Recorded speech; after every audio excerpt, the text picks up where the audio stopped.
दोस्तों जैसे जैसे एग्जाम नजदीक आता है तो आपके मन में विचारों की एक आंधी चलने लगती है, एक तूफान सा चलने लगता है। कुछ पॉजिटिव विचार होते हैं, कुछ नेगेटिव विचार होते हैं। पॉजिटिव विचार आपको ये बताते हैं कि हाँ तू कर सकता है, हाँ तेरी बस की बात है, तू इस बार सिलेक्शन दे सकता है, पटवारी बन सकता है, पुलिस बन सकता है, फॉरेस्ट गार्ड बन सकता है, या फिर यूकेएससी, यूकेपीएससी या कोई भी जॉब हो, कोई भी सरकारी जॉब है, हाँ तू ले सकता है, लेकर रहेगा। लेकिन दोस्तों वहीं पर कुछ नेगेटिव विचार भी होते हैं जो हमें यह बताते हैं कि नहीं भाई अभी तक तेरा सिलेक्शन नहीं हुआ तो आगे भी नहीं होगा, तू नहीं कर सकता है, तुझे रुक जाना चाहिए। तो देखिए दोस्तों, दो बातें मैं आपसे कहूंगा कि सिलेक्शन के लिए अगर आपको चाहिए जो सबसे इंपॉर्टेंट बात है वह है दोस्तों एक सकारात्मक ऊर्जा, एक सकारात्मक विचार। यही आपके सिलेक्शन के लिए सबसे इंपॉर्टेंट होता है। अगर दोस्तों आप पुलिस की तैयारी कर रहे हैं, पटवारी, लेखपाल, फॉरेस्ट गार्ड, बंदी रक्षक, जिस भी एग्जाम की आप तैयारी कर रहे हैं, तो उस एग्जाम के लिए सबसे इंपॉर्टेंट जो है वो है एक विचार, एक पॉजिटिव विचार। यही आपको आपकी मंजिल दिखाता है। तो देखिए दोस्तों, अगर आपके मन में विचार पॉजिटिव है तो आप कठिन से कठिन जो मेहनत है वो कर सकते हो, आपका जो सिलेक्शन है वो ले सकते हो।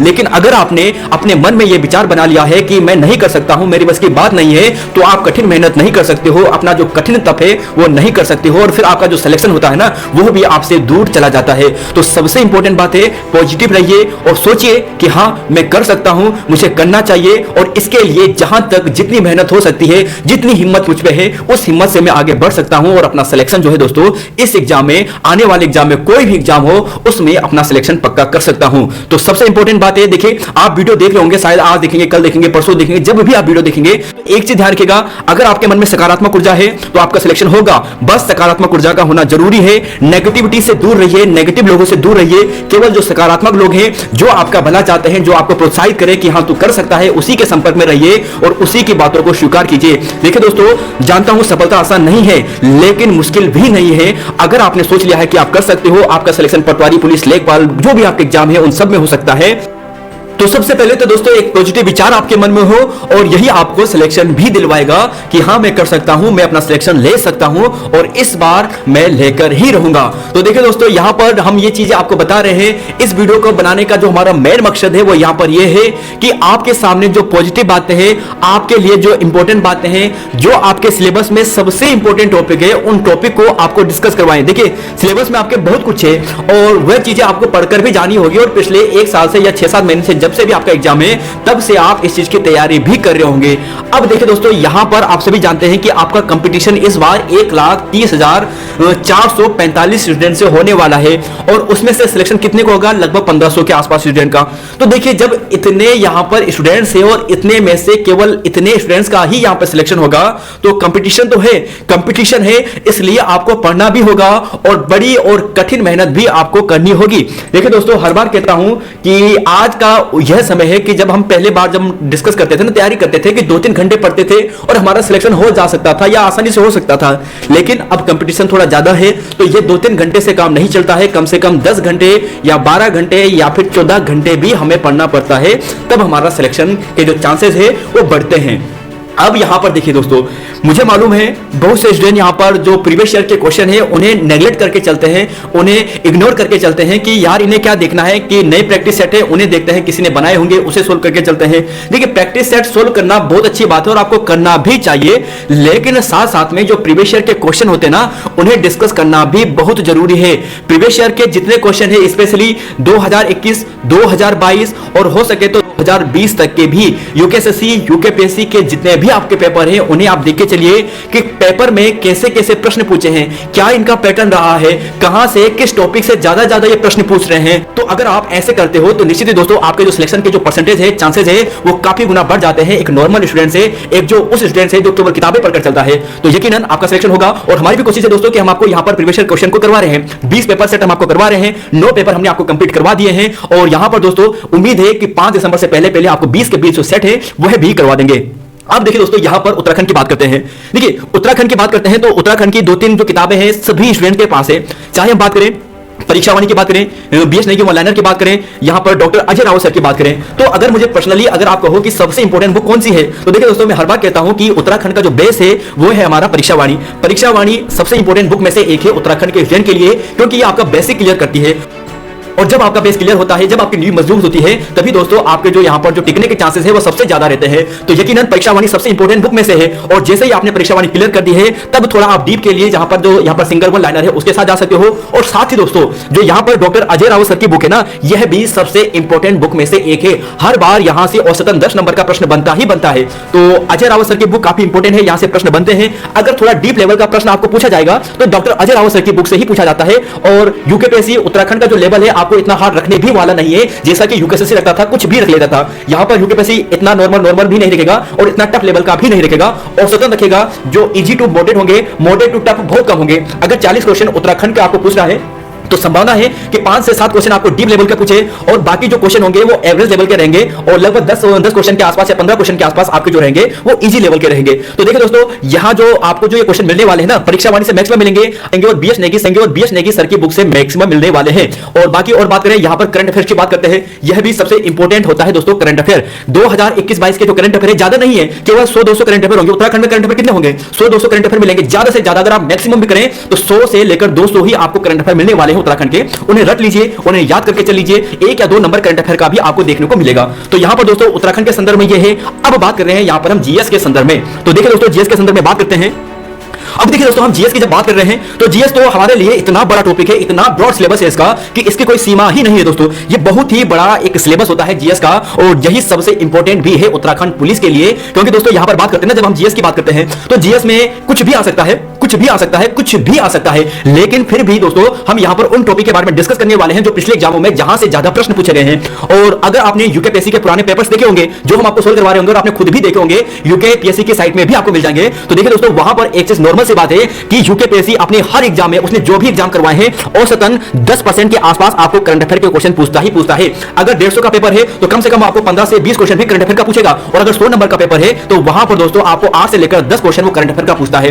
तो यह तो दोस्तों यूकेपीएससी का करंट अफेयर से ज्यादा ही मोह है, ज्यादा ही प्रेम होता है इसके साथ। लेकिन फिर भी आप सभी को ध्यान रखना है, जब हम उत्तराखंड की बात करते हैं तो 40 नंबर हमारे पास जीएस का है। और जीएस में दोस्तों वैसे औसतन की बात करें तो वैसे लगभग 35 या फिर 30 के आसपास है, क्योंकि इसमें से 5-7 नंबर या 8 नंबर के आसपास जो रीजनिंग वाला पार्ट है वो भी आ जाता है, कभी 10 नंबर पे आ जाते हैं। लेकिन औसतन अगर मान के चले तो 30 से 35 नंबर हमारे पास जो जीएस वाला है वो वाला पार्ट है। और इस 30 से 35 में से लगभग अगर 10% करंट अफेयर का पूछे तो मान के चलिए दोस्तों कि कम से कम 5 नंबर के आसपास संभावना है, 5 नंबर के आसपास, या फिर अगर यूं कहे तो 6 नंबर या फिर इसी के आसपास आपको करंट अफेयर भी पूछ सकता है। तो यूकेपीएससी की ऐसे यहां पर फितरत रही है कि वो आपको करंट अफेयर के क्वेश्चन ज्यादा पूछता है। तो इस बार भी चांसेस है कि वो करंट अफेयर को आपको पूछे ही पूछे। और देखिए करंट अफेयर में क्या पूछेगा, अवार्ड वाले जो पार्ट होते हैं इन्हें करके जाइए। अवार्ड में जैसे बात करें नोबेल अवार्ड 2021-2022 दोनों को याद करके जाइए, 1 नंबर आपको दिला सकता है। इसके अलावा बात करें जो महत्वपूर्ण नियुक्तियां होगी है खेल संबंधी, देखिए खेल में बात करें जो हम आईपीएल की बात करें, आईसीसी ट्रॉफी की बात करें, या फिर जो टेनिस के ग्रैंड स्लैम होते हैं उनसे पूछे जाते हैं, या फिर दोस्तों फीफा वर्ल्ड कप हो गया जो आजकल काफी चर्चा में भी है। तो खेल से संबंधित जो महत्वपूर्ण जो बातें हैं दोस्तों उन्हें याद कीजिए। एक प्रश्न बनने की बहुत संभावना होती है, इंडेक्स से मैक्सिमम प्रश्न बनने के चांसेस होते हैं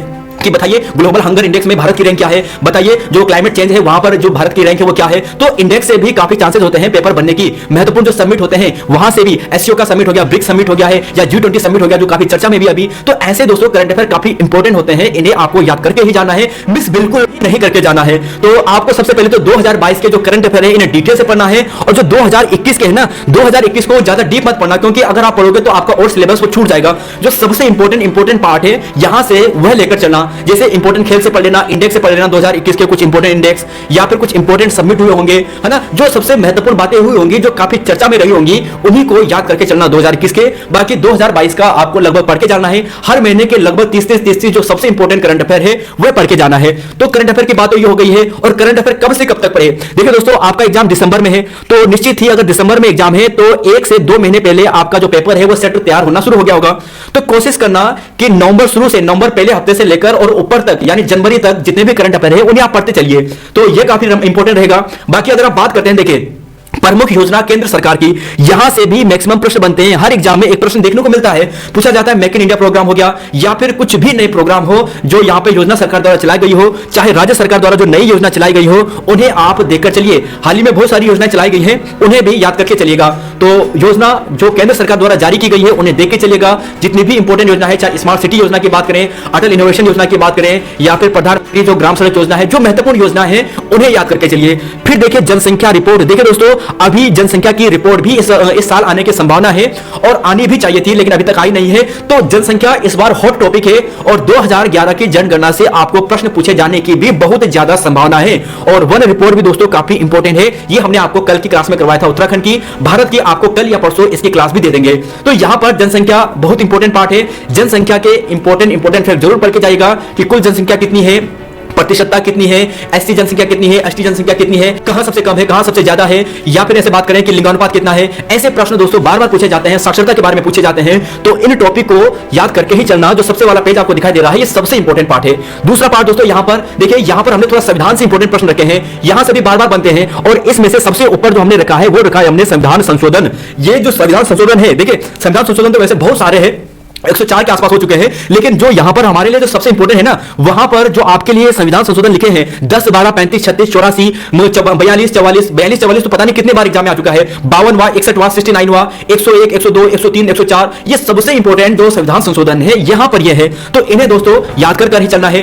फिर बात करें मौलिक अधिकार। देखिए दोस्तों, मैं जानता हूं कि आप अभी बहुत समय से तैयारी कर रहे होंगे और इसमें से मैक्सिमम पार्ट आपको ऑलरेडी आता भी होगा, बस आपको रिवाइज करना है। तो एक बार दोबारा से जो धूल जम गई है ना, उससे थोड़ा हटाना है, एक बार रिवाइज करना है, याद करना है। तो इन टॉपिक को याद करके चलना। यहां पर मौलिक अधिकार, नीति निर्देशक तत्वों के यहां पर जो अनुच्छेद है वो बार बार पूछे जाते हैं। राष्ट्रपति के जो महत्वपूर्ण अनुच्छेद है, उपराष्ट्रपति के महत्वपूर्ण अनुच्छेद, राज्यपाल के, ग्राम पंचायत के अनुच्छेद। देखिए दोस्तों, ग्राम पंचायत के अनुच्छेद पूछे जाते हैं, जो 243A, 243B, 243C है ना। यहीं पर नगर पालिका की बात करें तो 243P, Q, R, S, T, V, U, यहां पर जो बातें लिखी गई हैं वो भी बार बार पूछी जाती है। और पिछले 2 एग्जामों में जो हमने आपको कराए हैं, देखिए हमने अभी परसों आपको करवाया था लोअर पीसीएस का, उसके बाद हमने आपको करवाया था क्षेत्र जो रेंजर वाला था, उत्तराखंड वन रेंजर वाला, फॉरेस्ट रेंजर वाला। तो वहां पर दोनों में नगर पालिका के अनुच्छेद आपको पूछे गए थे। तो यहां से दोस्तों ऐसे बनते हैं, यहां तक कि वीडियो के एग्जाम में भी नगर पालिका का अनुच्छेद आपको पूछा गया था। तो यकीन मानिए अभी तक आप ग्राम पंचायत अनुच्छेद पढ़ते आ रहे हैं, अब नगर पालिका अनुच्छेद भी पढ़ना शुरू कर दीजिए। आपातकाल लगभग सभी को मालूम होता है। संयुक्त बैठक का अनुच्छेद क्या है, इसमें क्या प्रावधान है, धन विधेयक की परिभाषा, धन विधेयक के जो अनुच्छेद है कहां पर है, राजभाषा के अनुच्छेद, और जो सबसे इंपॉर्टेंट अनुच्छेद है ये आपके सामने रखे हैं। फिर देखिए दोस्तों, यह भी बहुत इंपॉर्टेंट है, अनुच्छेद 32 की पांचों रिट। पूछा जाता है कि यह जो रिट है कहां पर लिखी गई है, किस अनुच्छेद में है, और इस अनुच्छेद में जो पांचों रिट है, चाहे बात करें दोस्तों परमादेश की बात करें या फिर 2 वारंट, यानी जो भी बातें लिखी गई है पांचों रिटों में, उनकी परिभाषाओं से प्रश्न बनता है और बार बार बनते हैं। पिछले हमने आपको जो यहां पर 9 पेपर करवाए ना, उसमें से हमने 3 पेपर में आपको ये रिट करवाई है, क्योंकि 3 बार पूछा जा चुका है पिछले 9 एग्जामों में। बाकी दोस्तों प्रस्तावना से जो बेसिक बातें होती है आपने सब पढ़ा है, ये पहले बातें बेसिक बातें हैं। संविधान के विदेशी स्रोत क्या है, अनुसूची क्या है, संविधान सभा, बेसिक संवैधानिक इतिहास जिसमें हम बात करें रेगुलेटिंग एक्ट के महत्वपूर्ण प्रावधान, चार्टर्ड एक्ट हो गया है ना, या फिर बात करें जो अधिनियम है लाइक 1858 का, 1861 का, 92 का, 1909 का, 1919 का, 1935 का, या फिर बात करें भारतीय स्वतंत्रता अधिनियम हो गया लास्ट वाला। तो ऐसे प्रश्न यहां से बनते हैं। बाकी लोकसभा, राज्यसभा, केग बेसिक प्रश्न बनते हैं कि वर्तमान में केग कौन है, किस अनुच्छेद में है, इसका कार्यकाल कितना होता है, इसकी नियुक्ति कौन करता है ना, और ऐसी बातें यहां से पूछी जाती है। बाकी दोस्तों यहां पर बात करें जैसे निर्वाचन आयोग, नीति आयोग ये हो गया है। और इसके अलावा यहां पर 2 चीजें जो मैं मिस कर रहा हूं दोस्तों, वो यहां पर यह है कि एक है दोस्तों जो विधान परिषद है, विधान परिषद से भी बार बार बनता है। विधान परिषद में जो सदस्य का चुनाव होता है कैसे होता है, 2-3 बार पिछले एग्जामों में रिवाइज करवा चुका हूं, क्योंकि प्रीवियस ईयर में पूछे जा चुके हैं कि विधान परिषद के सदस्यों का चुनाव कैसे होता है, कौन कौन इसमें शामिल होता है, किस अनुच्छेद में यह लिखा गया है, कार्यकाल कितना होता है, राज्यसभा लोकसभा का कार्यकाल कितना होता है। तो इन बातों को याद कर ही चलना है, ये सबसे इंपॉर्टेंट टॉपिक रखे हैं। फिर देखिए दोस्तों 40 के आसपास आपके सामने रखे हैं वर्तमान राज्य व राज्यपाल देख लीजिएगा जो अभी करंट में चल रहे हैं। बाकी नेशनल पार्क लगभग सभी को मालूम होता है, प्रमुख डैम हो गया है। नई नियुक्तियां, किसी देश के नए पीएम अगर कोई बने होंगे हाल ही में, पिछले 1 साल में अगर कोई नए पीएम बने होंगे किसी देश के, उन्हें आप देखकर चलना। कोई प्रमुख संस्था है, देखिए अंतरराष्ट्रीय जो संगठन है ना, चाहे हम बात करें यूएन की बात करें, यूएन के बाद अगर बात करें यूनेस्को की बात करें, यूएनडीपी की बात करें, नाटो की बात करें जो आजकल काफी चर्चा में है, यूरोपियन यूनियन की बात करें, तो ऐसी संस्थाएं दोस्तों, इनका हेडक्वार्टर, इनकी स्थापना, इनके प्रमुख, इन्हें भी याद करके चलेगा। हिमालय के भाग हर एग्जाम में लोअर पीसीएस में 2 प्रश्न यहां से पूछे गए थे, वीडियो के एग्जाम में प्रश्न यहां से पूछा गया था। और इसके अलावा बात करें दोस्तों, लगभग हमने आपको जो 9 पेपर सेट करवाए उसमें से 4 बार हम आपको रिवाइज करवा चुके हैं। तो हिमालय के भाग फॉल्ट आपको पूछा जाता है कि जो यहां पर जो एमसीसी लाइन है या फिर एमबीबी लाइन है या फिर जो एचएफएफ लाइन है वो किससे किसको अलग करती है, ऐसे प्रश्न बनते हैं। महत्वपूर्ण दिवस देखिए, भारतीय प्रमुख जो संस्थान है उनका हेडक्वार्टर आपको पूछा जाता है। और इतिहास में गांधी जी सबसे इंपॉर्टेंट है। राष्ट्रीय कांग्रेस की बात करते हैं, भारतीय राष्ट्रीय कांग्रेस। देखिए कोई स्टूडेंट्स इसे शायद इग्नोर करके चलेंगे कि हाँ यार ये बातें तो बेसिक बातें हैं, ये तो हमें हर जगह मिल जाएगा, लेकिन अगर आप देख रहे हो तो यहां पर इस चीज का ध्यान रखिएगा। बहुत ही सिलेक्टेड टॉपिक आपके सामने रखे हैं, आपने जो सिलेबस में पढ़े हैं वो तो पढ़ने ही है दोस्तों, लेकिन एक बार इनको मेरे कहने पर रिवाइज कर ही जाना। गवर्नर जनरल वायसराय के जो प्रमुख बातें हैं, प्रमुख आंदोलन दोस्तों, चाहे हम सविनय अवज्ञा आंदोलन की बात करें, असहयोग आंदोलन की बात करें, या फिर जो हमारा जो दांडी मार्च वाला था, या फिर जो महत्वपूर्ण घटनाएं हुई हैं उन्हें आपको देखना है। बौद्ध धर्म, जैन धर्म, बेसिक नॉलेज, देखिए ज्यादा डीप मत घुसना इस चीज में। मौर्य वंश, गुप्त महाजनपद, उनकी राजधानियां, दक्षिण भारत का इतिहास, जो पल्लव वंश है, चोल वंश है, या फिर हम बात करें कुछ और वंश है, राष्ट्रकूट वंश है, इनके जो संस्थापक क्या है, देखिए ज्यादा बड़ा नहीं है, कम से कम 2 पेज में आपका काम बन जाएगा, इसमें ज्यादा नहीं है। अगर आपको राष्ट्रकूट वंश की बात करें तो राष्ट्रकूट में केवल आपको 1 पेज पढ़ना है, आपका पूरा राष्ट्रकूट कंप्लीट हो जाता है। ऐसे बात करें आपका चोल वंश 1 पेज में कंप्लीट हो जाता है। तो बेसिक बातें लिखनी है, डीप घुसने की आपको जरूरत नहीं है, लेकिन आपको रिवाइज करके चलना है जो इंपॉर्टेंट बातें हैं। फिर देखिए यहां पर प्रमुख युद्ध, देखिए दोस्तों युद्ध से पूछा जाता है, पानीपत का युद्ध सभी को याद है, तराइन का युद्ध सभी को याद है, हल्दी घाटी, तैमूरलंग, नादिर शाह और प्रमुख आंग्ल युद्ध, चाहे सिखों के साथ हो, मराठाओं के साथ हो, या फिर किसी और के साथ हो, तो ऐसा पूछा जाता है। चाहे जो पुर्तगाली हो गया है, जो पुर्तगाली वायसराय हो गया है, चाहे जो ब्रिटिश जो हमारी और यूरोपियन जो यहां पे आए थे, उनके बारे में बेसिक बातें हैं। पंचवर्षीय योजना, कौन सी पंचवर्षीय योजना का कौन सा यहां पे मॉडल था, किस पंचवर्षीय योजना, देखिए सभी पंचवर्षीय योजना भी महत्वपूर्ण नहीं है, कुछ इंपॉर्टेंट है। पहली, दूसरी, तीसरी जो योजना अवकाश था कौन सा कब था, और इसके अलावा जो लास्ट वाली होती है वो काफी इंपॉर्टेंट है। बाकी दोस्तों आरबीआई के बारे में आप कंप्लीट करके चलना, बैंकिंग से संबंधित वर्तमान बैंक के हेडक्वार्टर प्रमुख भी देखे चलना, और बैंक से बनाई गई जो समिति वगैरह है उन्हें भी आपके देख के चलना, जैसे तेंदुलकर समितियां वगैरह हो गई है, कुछ ऐसी समितियां, इन्हें देख के चलना। बजट 2022 उत्तराखंड का भी पढ़ना, और यहां पर अगर बात करें तो जो भारत का बजट है वहां से भी पढ़ना, ज्यादा बड़ी बात नहीं। यहां पर क्या देखना है, यहां पर आपको जो बजट 2022 है, यहां पर इंपॉर्टेंट बात यह देखनी है कि इस समय जो फिजिकल डिफिशिएंट है वो कितना था। टोटल बजट अगर आपको पूछा जाए कि औसतन कितना था, तो ये देख लीजिएगा, रेलवे के लिए कितना यहां पर अलॉट किया गया था, या फिर किसी और पार्ट के लिए कितना अलॉट किया गया था, कोरोना के लिए कितना दिया गया था। तो ऐसी छोटी छोटी बातें आपको ध्यान रखनी है। कंप्यूटर बेसिक नॉलेज, देखिए कंप्यूटर की बात करें तो बेसिक नॉलेज, कंप्यूटर क्या है ना, इसकी इनपुट डिवाइस, आउटपुट डिवाइस कौन कौन से होते हैं, मेमोरी के बारे में, रैम रोम के बारे में जो बातें होती है, इनकी फुल फॉर्म वगैरह, कौन वर्सेटाइल है, कौन नॉन वर्सेटाइल है। इसके अलावा जनरेशन की बात करें कि जनरेशन में कौन सी चिप यूज हुई है, कौन सी बातें कहां पर है, शॉर्टकट कीज से भी यहां पे प्रश्न बनते हैं, और फुल फॉर्म से यहां सबसे ज्यादा प्रश्न बनते हैं। एचटीटीपी की फुल फॉर्म आपको पूछा जाएगा, है ना, या फिर एफटीपी की फुल फॉर्म आपको पूछा जाएगा, बीसीसी की फुल फॉर्म आपको पूछा जाएगा, सीसी की फुल फॉर्म आपको पूछा जाएगा। तो फुल फॉर्म जो होती है कंप्यूटर से संबंधित ज्यादा इंपॉर्टेंट होती है। बाकी दोस्तों अकबर से संबंधित बातें, जहांगीर से, औरंगजेब से, अलाउद्दीन खिलजी से, ऐबक से, बलबन से, वैसे तो बहुत सारे राजा हैं, लेकिन इनके बारे में थोड़ा बेसिक बातें जो है वो याद कर ही चलना। खनिज को देखकर चलना, अगर आपको यह पता चल जाए कि कौन सा खनिज कहां पर मुख्यतः पाया जाता है, जैसे कोडरमा है, कोडरमा का जो खनिज है वो कहां पर मिलता है, ये आपको मिलेगा झारखंड में। तो कोडरमा किस खनिज के लिए प्रसिद्ध है, ये आपको मिलेगा किसी के लिए, अभ्रक के लिए। तो ऐसे प्रश्न बनते हैं कि अभ्रक में उत्पादन में प्रथम राज्य कौन सा है, या फिर बात करें कि जो लोहा उत्पादन में प्रथम राज्य कौन सा है, स्टील उत्पादन में प्रथम कौन सा है ना। तो ऐसी चीजें आपको पूछी जाएगी। जनजाति की बात करें तो जनजाति जो विदेशों की है, यानी राष्ट्रीय और अंतरराष्ट्रीय दोनों जनजातियां। सौर मंडल, थोड़ा बेसिक बात है कि कौन सा सूर्य ग्रह की कितनी दूरी पर है, उनका कर्म कौन सा है, बाह्य ग्रह कौन सा है, आंतरिक ग्रह कौन सा है, इनकी दिशा कौन सी है, कौन सा ग्रह पश्चिम से पूरा घूमता है, कौन पश्चिम से पूरब घूमता है। ऐसी बेसिक बातें सौरमंडल से आपको समझ के चलनी है। तो देखिए दोस्तों यहां पर जो ये पार्ट थे, यहां पर ये थे जीएस के पार्ट। वैसे सिलेबस आपको देके चलना है, लेकिन उनमें से भी जो सबसे इंपॉर्टेंट पॉइंट है ये आपके लिए रखे हैं। अब बात करते हैं रीजनिंग वाले पार्ट की। देखिए रीजनिंग की हम बात कर रहे हैं तो रीजनिंग में आपके सामने सिलेबस है, लेकिन अगर आप यहां पर ये सिलेबस देखोगे तो आप यहां पर ये देखोगे कि यहां पर तो भाई साहब जो यहां पर ये है ना, जो यहां पर ये है कि पहले परीक्षण ये कभी प्रश्न पूछा नहीं गया है। इसके अलावा अगर बात करें कंप्यूटर आउटपुट, ये कभी प्रश्न पूछा ही नहीं गया है। देखिए दोस्तों यहां पर सिलेबस में आपका जो यहां पर जो रीजनिंग पार्ट है ना, रीजनिंग वाला पार्ट ये बहुत बड़ा है, लेकिन यहां से कभी भी इतने टॉपिक से एक भी प्रश्न, यहां पर बहुत से टॉपिक ऐसे हैं जहां से एक भी प्रश्न को चुना नहीं गया है। ज्यादातर प्रश्न कहां से बनते हैं, किस टॉपिक से बनते हैं, वो यहां पर देखिए सबसे ज्यादा जो बनते हैं वो बनते हैं दर्पण प्रतिबिंब से। दर्पण प्रतिबिंब आपको पूछा जाता है कि इसका दर्पण प्रतिबिंब क्या होगा, या फिर इसका जल प्रतिबिंब क्या होगा, यह प्रश्न बार बार बनता है। आकृति गिनना यह भी बहुत इंपॉर्टेंट है। आकृति गिनने के लिए भी जो प्रश्न है पूछा जाता है। एक त्रिभुज आपको बना दिया जाएगा, सिंपल से बेसिक बता रहा हूं, यहां पर आपको थोड़ा और एडवांस लेकर चलना है। पूछ देंगे कि यहां पर कितने त्रिभुज है, टोटल त्रिभुज कितने हैं, एक स्क्वायर बना देंगे, यहां पर बताएंगे कि इसके अंदर स्क्वायर कितना है। कोई भी आपको चित्र दे देंगे और उसमें पूछेंगे कि इसमें स्क्वायर की संख्या कितनी है या फिर त्रिभुज की संख्या कितनी है। ऐसे प्रश्न आकृति गिननों की संख्या आपको पूछी जाती है। फिर देखिए दोस्तों यहां पर बात करें श्रृंखला वाली, देखिए अब एक चीज देखिए, ये चीजें आपको दिख रही है ना यहां पे, बाकी अब यहां पर देखिए वैसे हमने बहुत सी बातें लिखी है। सबसे इंपॉर्टेंट है वह है मिसिंग नंबर। मिसिंग नंबर तीन प्रकार से हो सकते हैं, एक तो अल्फाबेट के रूप में हो सकता है, या फिर मिसिंग की बात करें अल्फाबेट मिसिंग हो सकता है, सीरीज नंबर मिसिंग हो सकता है, या फिर फिगर नंबर मिसिंग हो सकता है। फिगर की बात करें तो यहां पर एक त्रिभुज बना देंगे, यहां पर कुछ नंबर लिख देंगे, फिर ऐसे यहां पर बना देंगे, यहां पर ये और फिर यहां पर ये, और बोलेंगे कि यहां पर क्या आएगा, यहां पर बीच में क्या आएगा। तो देखिए दोस्तों यहां पर त्रिभुज के माध्यम से या कुछ अन्य माध्यम से आपको नंबर फाइंड करने के लिए दिया जाता है। तो मिसिंग नंबर सबसे इंपॉर्टेंट होता है। हर एग्जाम में एक प्रश्न मिसिंग नंबर से बनता ही बनता है, चाहे कोई भी एग्जाम हो। तो मिसिंग नंबर सबसे इंपॉर्टेंट है। उसके बाद दिशा संबंधी एग्जाम, दिशा संबंधी जो प्रश्न होते हैं यहां से भी बनते हैं कि एक पूरब गया, एक पश्चिम गया, फिर 12 मीटर इधर गया, 10 मीटर उधर गया, इधर गया, उधर गया, इधर उधर जाता ही रहता है। और उसके बाद ये रीजनिंग वाले पॉइंट है। कर्म व्यवस्था कि मोहर का कर्म ऊपर से 5वां है, नीचे से 10वां है, तो बताइए कि टोटल कितने स्टूडेंट्स हैं, टोटल कितने वहां पर हैं। तो ऐसे जो कर्म व्यवस्था वाले हैं, रैंकिंग वाले हैं, ये आपको पूछे जाते हैं। कैलेंडर से भी दोस्तों अक्सर प्रश्न बनते हैं। आकृति गिनना जो सबसे इंपॉर्टेंट मैंने आपको बताया था, और रक्त संबंध से भी अक्सर प्रश्न बन ही जाते हैं। तो रीजनिंग के वैसे बहुत सारे हैं, यहाँ पे आप टॉपिक देख होंगे, लेकिन इनमें से जो यहाँ पर जो आकृति गिनना, रक्त संबंध, या यूं कहे कि जो कोट वाले होते हैं, थोड़ा यहाँ पे आप देख लीजिए, सादृश्य वाले ये हो गए, कर्म संचय आपने देख लिया है, दिशा संबंधी हो गया, कथन व तर्क वाले जो यहां पर होते हैं ना, कथन वाले, यह भी कभी कभी पूछ लिए जाते हैं। और ये बैठक परीक्षण वाला है, यह भी काफी इंपॉर्टेंट है। तो देखिए दोस्तों, जहां पर जो जो टॉपिक आपके सामने ये रखे हैं, यहीं से मैक्सिमम प्रश्न बनते हैं। सभी पॉइंट से, जितने भी पार्ट से, वहां से नहीं बनते हैं। और बाकी जो दर्पण प्रतिबिंब है, जल प्रतिबिंब है, यहां से भी प्रश्न बनते हैं। तो इन्हें ध्यान रखेगा, यहीं से मैक्सिमम प्रश्न बन सकते हैं। आपके पास कोई भी किताब हो, चाहे लुसेंट की हो, या फिर नोट पब्लिकेशन की हो, या फिर एनसीईआरटी सार संग्रह हो, या फिर कोई भी किताब हो, उसे ही आप देखिए, उसे ही रिवाइज कीजिए।